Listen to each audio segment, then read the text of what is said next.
अब तक हमने देखा हॉबिन पैक से बदला लेने स्कूल वापस चला जाता है और हम देखते हैं वो जो सैम डक से नई टेक्निक सीख कर आता है वो उसकी मदद से पैक को हरा देता है और इस चीज के लिए किम भी उसकी बहुत तारीफ करता है। और अब आगे तब यहाँ स्नैपर कहता है मुझे लगता है अगर हमें अपने चैनल को ग्रो करना है तो हमें एक एडिटर की जरूरत पड़ेगी, पर आखिरकार इसकी क्या जरूरत है? तुम एडिटिंग संभाल तो रहे हो। मैं अभी एक नौसिखिया हूँ जिसने दूसरों की वीडियोस देखकर एडिटिंग सीखी है, पर इस टाइम हमें एक प्रोफेशनल की जरूरत है। कंटेंट चाहे जितना मर्जी अच्छा हो, पर अगर लोग सेम चीज को बार बार देखेंगे तो वो बोर हो जाएंगे, तो इसलिए हमें एक ऐसा एडिटर चाहिए जो कि हमारी वीडियो को एक्साइटिंग बना सके। ये तो बहुत अच्छा आइडिया है, पर आखिरकार हम ये करेंगे कैसे? क्या हम जॉब साइट पर कोई पोस्ट डालने वाले हैं? क्या तुम नौसिखिए हो? ये तो बहुत पुराना आइडिया है। इस टाइम हम ये सब कुछ लाइव स्ट्रीम पर करेंगे। तो आप सभी लोग कैसे हो? हम यहाँ पर अपनी वीडियोस को एडिट करने के लिए एक एडिटर ढूंढ रहे हैं, तो अगर कोई हमारे साथ जुड़ना चाहता है तो प्लीज अभी के अभी लाइव स्ट्रीम में कमेंट कीजिए, साथ साथ में अपना बैकग्राउंड भी लिखिएगा। वैसे मैं ज्यादा कुछ एक्सपेक्ट तो नहीं कर रहा हूँ, पर फिर भी बैकग्राउंड लिखने की जरूरत है। और तब हम देखते हैं लोग अजीब अजीब कमेंट्स करने लगते हैं, जिसे देखकर वो लोग बहुत ज्यादा शॉक हो जाते हैं। तब हॉबिन कहता है ये लोग तो अलग अलग तरीके से बहुत स्पेशल है, पर मुझे नहीं लगता इनमें से कोई भी अच्छा एडिटर होगा। मुझे भी ये पता है, मैं भी इस चीज को ऐसे एक्सपेक्ट नहीं कर रहा था। क्या आप में से किसी के पास एडिटिंग का एक्सपीरियंस है? और तभी हम देखते हैं उनकी लाइव स्ट्रीम पर वो बूढ़ा आदमी कमेंट करता है जो कि पिछली बार सबको हॉबिन की टेक्निक्स के बारे में बता रहा था। तब स्नैपर कहता है मुझे नहीं लगता कि ये असलियत में वीडियो एडिट भी कर सकता है। आखिरकार हमें क्या करना चाहिए हॉबिन? मेरे हिसाब से हमें कम से कम इससे मिल तो लेना ही चाहिए। पर ये तो बूढ़ा आदमी है ना, हमें इसकी उम्र से क्या, अगर ये वीडियो एडिट कर सकता है तो हमारे लिए चलेगा। तब वो बूढ़ा आदमी कहता है आजकल के बच्चे कितने बेकार हो गए हैं। तब स्नैपर कहता है ठीक है, हमें अपनी कॉन्टेक्ट इन्फॉर्मेशन दे दो, हम तुम्हारा इंटरव्यू लेंगे और उसके बाद डिसाइड करेंगे। तब यहाँ स्कूल में स्नैपर कहता है क्या उस बंदे ने तुम्हें कांटेक्ट किया? हाँ उसने किया तो है, पर उसे देखकर ऐसा लग रहा है जैसे कि ये बहुत ओल्ड फैशन है, तो फिर इसे अभी के अभी ब्लॉक कर दो। हम ऐसा नहीं कर सकते क्योंकि हमने उसका इंटरव्यू लेने का प्रॉमिस किया है। तो आखिरकार हम इंटरव्यू कहाँ कर रहे हैं? उस बूढ़े आदमी ने कहा है कि वो हमें यहाँ पर आकर मिलेगा। आखिरकार तुम इतनी बेसिक अरेंजमेंट भी नहीं कर पाए। मैं तो पहले से ही थोड़ा सा घबराया हुआ हूँ। मैं तो ये सोच रहा हूँ कि कहीं वो हमसे मिलते ही हमें डांटना न शुरू कर दे और ये कहे कि आजकल के बच्चे सच में बहुत ज्यादा परेशान करते हैं। तब गोयल कहती है तुम तो बिना मुझसे मिले ही मेरे बारे में राय बना रहे हो। आजकल के बच्चे सच में कैसे ही होते हैं। अब तुम लोग इतने शौक में क्यों? तो चलो फिर मेरा इंटरव्यू पूरा किया जाए। तब एक लड़की कहती है ये तो फर्स्ट ईयर के गोयल ही है जो कि अपनी क्यूटनेस के लिए बहुत ज्यादा फेमस है। तब एक लड़का कहता है पर मैंने तो सुना है कि ये अपनी क्लास में बिल्कुल भी पॉपुलर नहीं है। शायद ये इस वजह से है क्योंकि ये क्यूट होने के बावजूद भी एक बूढ़े आदमी की तरह बात करती है। तब स्नैपर कहता है रुको जरा, ये लड़की वो बूढ़ा आदमी है जिसके बारे में हम बात कर रहे थे। चलो अब इसे छोड़ो, हम अपने काम की बात करते हैं।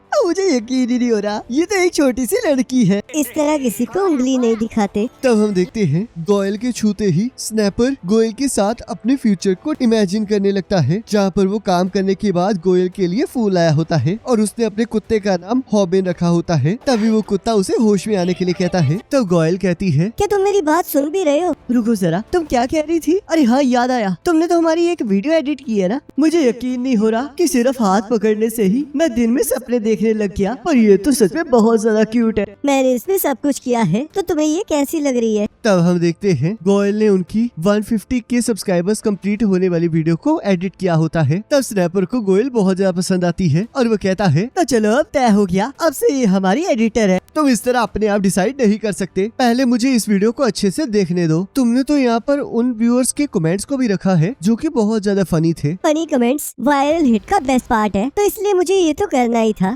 एडिटिंग सच में बहुत ज्यादा इम्पोर्टेंट होती है, ये तो सच में बहुत कमाल का है, पर इसमें अभी भी कुछ कमी है जिस वजह से मैं ये डिसाइड नहीं कर पा रहा हूँ कि मुझे इसे हायर करना भी चाहिए या नहीं। क्या तुम्हें एडिटिंग करने में कोई प्रॉब्लम आई? मुझे इस पार्ट में एडिटिंग करने में थोड़ी प्रॉब्लम आई थी। और तब हम देखते हैं गोयल ने उस वीडियो के अंदर हॉबिन की अंडरवियर वाली वीडियो को भी ऐड किया होता है, जिससे हॉबिन शॉक हो जाता है। तब गोयल उस चीज के बारे में एक्सप्लेन करने लगती है और हॉबिन कहता है चुप हो जाओ, हमने तुम्हें हायर कर लिया है। पर मुझे अभी एक और क्वेश्चन पूछना है, तुम्हारी स्किल्स के अकॉर्डिंग तो तुम कहीं भी जा सकती थी, तो आखिरकार तुम हमारे पास क्यों आई? तब गोयल वो पल याद करती है जब उसे हॉबिन की हिम्मत देखकर बहुत अच्छा लगा था। तब गोयल कहती है तो चलो फिर अब साथ में काम किया जाए। और तब वो इसके बारे में यूट्यूब पर भी बता देते हैं। तब यहाँ यहाँ बॉमी सोचती है। उसके पास यूट्यूब पर काम करने का वक्त है पर वो मुझसे बात नहीं कर सकता है। क्या वो मुझसे कभी बात नहीं करेगा? कम से कम उसे मेरा फोन तो उठा लेना चाहिए। तभी बॉमी देखती है कि एक आर्केड स्टोर के बाहर बहुत ज्यादा भीड़ लगी होती है। तब वो अंदर का नजारा देखकर शॉक हो जाती है और हम देखते हैं एक लड़के ने वहाँ पर बहुत सारे लड़कों को पीटा होता है। तभी एक आदमी आकर कहता है, ओए लड़के, क्या ये तुमने किया है? तब वो लड़का कहता है, मैं गेम हार गया। क्या तुम्हारे पास 100 येन है? तब यहाँ हॉबिन के घर में स्नैपर कहता है, ये ताहियोन सेओंग है जो कि गैंगबुक हाई स्कूल से है। ये एक MMA का फाइटर है, या फिर मैं कहूँ पुराना फाइटर है, क्योंकि ये बहुत सारी प्रॉब्लम खड़ी करता है तो इसलिए इसे निकाल दिया गया है। इसके बारे में बहुत सारी अफवाहें फैल रही हैं। लोगों का कहना है कि गैंगबुक हाई स्कूल में सभी लोगों को कम से कम एक बार तैहून ने मारा ही है। ये तो सच में कमाल की बात है। और आखिरकार तुम मुझे ये क्यों बता रहे हो? ये बहुत यंग एज से मार्शल आर्ट सीख रहा है, तो क्या तुम गैस कर सकते हो कि ये कौन सी मार्शल आर्ट सीख रहा है? ये बहुत ज्यादा फास्ट है, तो शायद ये बॉक्सिंग सीख रहा होगा। असल में ये ताइक्वांडो सीख रहा है। आखिरकार वो गैंगबुक हाई स्कूल के लोग किस तरह के बेकार लोग थे जो कि ताइक्वांडो से हार गए। और मुझे ये बताओ कि इसका मेरे से क्या लेना देना है? पर क्या ताइक्वांडो सच में इतना वीक होता है? ताइक्वांडो फाइटर के साथ लड़ते टाइम आपको बस उसकी किक्स का ध्यान रखना होता है। जैसे वो आपको किक मारने की कोशिश करेंगे वैसे ही आपको अपने ओपोनेंट को पकड़ लेना है और उसे नीचे फेंक देना है, और इसे तो मैं भी बहुत आसानी से हरा सकता हूँ। तो गोयल कहती है, आजकल के बच्चे कितने अनोइंग हैं। ऐसा कोई इमेच्योर ही सोच सकता है कि ताइक्वांडो रियल फाइट में बेकार होती है। स्ट्रीट फाइटर्स के लिए स्पोर्ट ताइक्वांडो बिल्कुल नहीं बना है, पर कॉम्बैट ताइक्वांडो बिल्कुल अलग चीज है। स्पोर्ट ताइक्वांडो में एक लिमिटेड टाइम में आप स्कोर हासिल करके जीतते हैं, पर कॉम्बैट ताइक्वांडो में आप अपने अपोनेंट को नॉकआउट करने की कोशिश करते हैं। किसी ने एक बार एक्सपेरिमेंट किया था जिसमें कुछ मार्शल आर्टिस्ट ने मिलकर अपनी किक्स की स्पीड और पावर चेक की थी। म्यू थाई की मैक्सिमम स्पीड 209 km/h थी और उसकी पावर 635 kg थी। कैपोरा की मैक्सिमम स्पीड 160 km/h थी और उसकी पावर 816 किलो थी। और ताइक्वांडो की मैक्सिमम स्पीड 219 km/h थी जिसकी पावर 1043 kg थी। तो स्नैपर कहता है, ये तो सच में अलग ही लेवल का है। मुझे समझ में आ गया है कि ताइक्वांडो बहुत ग्रेट है, पर आखिरकार इस बंदे का मेरे से क्या लेना देना? ऐसी कोई बड़ी बात नहीं है। पर तुम्हें याद है ना कि हमारा चैनल बुलिस के साथ फाइट करने के बारे में है, तो इसलिए ताइहोन तुम्हारा नेक्स्ट ओपोनेंट है। ओह ये बात है, पर रुको, क्या तुम पागल हो? एक व्यूअर ने हमें इसके बारे में इंफॉर्मेशन दी थी और ये तो कमाल ही हो गया कि ताइक्वांडो सच में बहुत ज्यादा कमाल की है। तो गोयल कहती है, ताइक्वांडो तो अब वर्ल्ड फेमस हो चुका है और बहुत सारे MMA फाइटर्स ताइक्वांडो टेक्निक्स को यूज करते हैं। ताइक्वांडो एक सुपर मूव है जिससे प्रो फाइटर्स भी डरते हैं। ये बहुत ज्यादा फास्ट, पावरफुल और एक्यूरेट है, और अगर इसमें एक क्लीन हिट मिल जाता है तो आपका नॉकआउट होना तय है। इसमें एक ऐसा मूव है जिसमें आप एनिमी को पीठ दिखा सकते हैं और उस मूव का नाम बैक किक है। तो हॉबिन कहता है, अच्छी बात है कि लोग हमें इंफॉर्मेशन दे रहे हैं, पर ये कोई मामूली गुंडा नहीं है, बल्कि ये एक प्रोफेशनल फाइटर है। आखिरकार इतने खतरनाक मॉन्स्टर के सामने मैं क्या ही कर लूंगा? क्या हम कोई और चैलेंज नहीं कर सकते? क्या तुम अपने व्यूअर्स को ऐसे ही धोखा दे दोगे? उस टाइम मुझे ये नहीं पता था कि वो स्ट्रेटेजी जिससे मैं जीत सकता हूँ वो मेरे बहुत ज्यादा करीब है। तब यहाँ हॉबिन को यूट्यूब पर एक पर्सन ताहियोन के बारे में बता रहा होता है और कहता है, ताहियोन गैंगबुक हाई स्कूल का डेविल है। ये एक ऐसा साइकोपैथ है जिससे पूरा स्कूल डरता है। ये पहले बहुत फेमस ताइक्वांडो प्रैक्टिशनर था, पर किसी वजह से इसने वो छोड़ दी। इसे जो पसंद आता था ये उसे पाकर ही रहता था, चाहे वो कोई भी चीज हो। ये एक ऐसा इंसान है जैसे कि कोई एक गुंडा होता है, और तुम ये इसलिए कह सकते हो क्योंकि तुम उसके बारे में कुछ नहीं जानते। लोग उसे इसलिए डेविल कहते हैं क्योंकि ये आपके एक फ्रेंड को कब्जे में ले लेता है ताकि वो हासिल कर सके जो वो चाहता है। ताइहोन वो चीज नहीं चाहता जो वो छीन रहा होता है, बल्कि असलियत में बस उसे लोगों के फ्रेंड्स को मार खाता हुआ देखकर बहुत अच्छा लगता है ताकि वो उनके दिलों में कमजोरी और शर्म भर सके। तो हॉबिन कहता है, मैं इसे और नहीं पढ़ सकता। आखिरकार मैं ऐसे इंसान के साथ कैसे लड़ूंगा? मुझे सच में बहुत ज्यादा डर लग रहा है। वो तो मेरे सिर से भी ऊपर किक मार सकता है। तुम इस तरह अपने व्यूअर से किया हुआ प्रॉमिस नहीं तोड़ सकते। मैंने ये कहा था कि मैं गुंडों से लड़ूंगा, पर मैंने ये नहीं कहा था कि मैं एक प्रो मार्शल आर्टिस्ट से लड़ूंगा। तब गोयल कहती है, मुझे उस बंदे पर गुस्सा आ रहा है। है और मैं उसे पर्सनली जाकर मार डालूंगी। तो हॉबिन कहता है मेरे पास लड़ने का कोई रीजन नहीं है, और वैसे भी किसी और स्ट्रेंजर की बात सुनकर हम एक स्ट्रेंजर के साथ नहीं लड़ सकते। तब हम यहाँ देखते हैं ताएहोन ने जिन लोगों को मारा होता है उनके कुछ फ्रेंड्स ताएहोन को मारने आ जाते हैं, पर तभी ताएहोन एक बंदे को जोरदार लात मारता है और कहता है क्या तुम्हारे पास 100 येन है? मुझे अभी आर्केड गेम खेलने जाना है। तब वो अपोनेंट कहता है लगता है तुम्हें अहंकार हो गया है क्योंकि तुम स्पोर्ट्स की कुछ चीजें जानते हो। तब उसका दोस्त कहता है इससे बचकर रहना, ये एक फाइटर हुआ करता था। एक लड़ाका, ये सच में एक मजाक है, और वैसे भी टाइक्वांडो कोई रियल मार्शल आर्ट नहीं है, ये तो बस बच्चों का खेल है। तब वो ताएहोन पर हमला कर देता है। तब ताएहोन उसके हमले से बचकर उसे एक जोरदार लात मारता है जिससे कि उस आदमी को बहुत चोट लगती है। तब ताएहोन फिर से उस पर एक लात मारने लगता है जिसे वो ब्लॉक करने की कोशिश करता है, पर ऐसा कर नहीं पाता। तब ताएहोन उसे बहुत बुरी तरह मारता है, जिसके बाद वो ताएहोन से माफी मांगने लगता है। तब ताएहोन कहता है क्या तुम्हारे पास 100 येन है? तब वो पर्सन उसे पैसे देने के लिए तैयार हो जाता है, पर तभी वो उसके दोस्त से पूछता है और तब वो पर्सन माफी मांगते हुए ताएहोन को पैसे देने लगता है। और तभी ताएहोन अपने अपोनेंट को एक जोरदार लात मारता है और उसके दोस्त से 10,000 येन मांगता है, जिसे देने के लिए वो तैयार हो जाता है। तभी वो उस आदमी से 1 मिलियन येन मांगता है, पर उसके पास इतने सारे पैसे नहीं होते। तब ताएहोन कहता है तुम्हारा फ्रेंड इतने पैसे नहीं दे सकता। तब वो उस बंदे को जोर जोर से मारने लगता है, और यहाँ हम देखते हैं स्नैपर ये सब कुछ रिकॉर्ड कर रहा होता है और सोचता है तो ये ताएहोन है। अफवाहों के हिसाब से तो ये बहुत ज्यादा खतरनाक है। मैंने कभी भी किसी को उस बंदे के दोस्तों को मारते हुए नहीं देखा जिसे लड़ाई को शुरू किया हो। हमें इससे दूर रहना होगा, पर हमने अपने व्यूअर्स को वादा किया है। तभी ताएहोन को एहसास होता है कि कोई उसे रिकॉर्ड कर रहा है, पर स्नैपर उसकी नजरों से बच जाता है और वो वहाँ से भाग जाता है। तब यहाँ स्नैपर वापस आकर कहता है जब उसने एकदम से मेरी तरफ देखा तब मुझे लगा मैं तो मारा ही जाऊंगा। बेवकूफ इंसान, शुक्र है तुम उससे बच गए, पर आखिरकार तुम मुझे इसमें क्यों लाए हो? मुझे अगली बार और केयरफुल होना होगा। सही कहा, ये अच्छी बात है कि तुम हार्ड वर्क कर रहे हो, पर तुम्हें थोड़ा ध्यान रखना चाहिए। और तभी हम देखते हैं ताएहोन अचानक से उनके सामने आ जाता है। तब हॉबिन सोचता है अब तो हम गए। तब ताएहोन कहता है आखिरकार तुम कौन हो और मेरी वीडियो क्यों बना रहे थे? तब स्नैपर कहता है मुझे आपका ताइक्वांडो बहुत अच्छा लगा, तो इसलिए मैं आपको फिल्म कर रहा था। तुम सही जा रहे हो स्नैपर, बस इसी तरह अच्छी अच्छी बातें करके हमें यहाँ से निकाल लो। ऐसी बात नहीं है कि मैंने इस मॉन्स्टर के साथ लड़ाई करने का डिसाइड नहीं किया है, पर असल बात तो ये है कि मेरे पास इससे लड़ने का कोई रीजन नहीं है। मैं कोई ऐसा हीरो नहीं हूँ जिसे जस्टिस चाहिए, और वैसे भी मेरी बॉडी इतनी मार नहीं सहन कर पाएगी, तो इसलिए हमें किसी भी कीमत पर यहाँ से भागना होगा। तभी वहाँ पर गोयल आ जाती है और कहती है मैं तुम्हें अपने सीरियस को छूने नहीं दूंगी। आखिरकार तुम्हारी हिम्मत कैसे हुई इन्हें इस तरह घेरने की? तो हॉबिन सोचता है गोयल कुछ मत कहना, पर जिस तरह की इसकी पर्सनैलिटी है मुझे नहीं लगता कि ये बिना लड़े रुकेगी, और अगर इसने लड़ाई शुरू की तो ये सारी चीजें वैसी हो जाएंगी जैसे कि पिछली बार पोमी के साथ हुई थी। पर तभी हम देखते हैं जैसे गोयल उनके पास पहुंचती है वो भी ताएहोन से डर जाती है। तो स्नैपर कहता है बेवकूफ लड़की, आखिरकार तुम यहाँ पर क्या कर रही हो? अगर तुमने मुझे मारा तो मैं अपने फादर को बुला लूंगी। तो हॉबिन सोचता है गोयल को देखकर ऐसा लग रहा है जैसे इसे भी डर लग रहा है, तो चलो फिर अब यहाँ से अच्छे से भागा जाए। तो ताएहोन कहता है तो तुम लोग मेरे ऊपर एक वीडियो बनाना चाहते हो ना? तब वो तीनों हाँ कहते हैं। तब हॉबिन कहता है चिंता मत कीजिए, हम आपकी वीडियो डिलीट कर देंगे और अब हम यहाँ से जा रहे हैं। तब ताएहोन कहता है तुम लोग वायरल हिट से हो ना? मैंने सुना है कि तुम लोग मुझे हराने वाले हो, और मैंने तो ये भी सुना है कि तुम लोग तो बहुत सारे पैसे भी कमाते हो। तो चलो फिर अपना यूट्यूब चैनल अब मुझे दे दो। क्या ये कोई कॉमन गुंडा लग रहा है? इसे हम कॉमन गुंडा तभी कह सकते हैं जब हम इसके बारे में कुछ ना जानते हो। रियल में सभी लोग इसे डेविल इसलिए कहते हैं क्योंकि ये आपके दोस्तों को होस्टेज की तरह रख लेता है। तो ताएहोन फिर से हॉबिन से उसका यूट्यूब चैनल मांगता है और इसी के साथ एपिसोड खत्म हो जाता है। और नेक्स्ट एपिसोड का लिंक आपकी स्क्रीन पर आ रहा होगा, इस पर क्लिक करके अगले एपिसोड को देख सकते हो।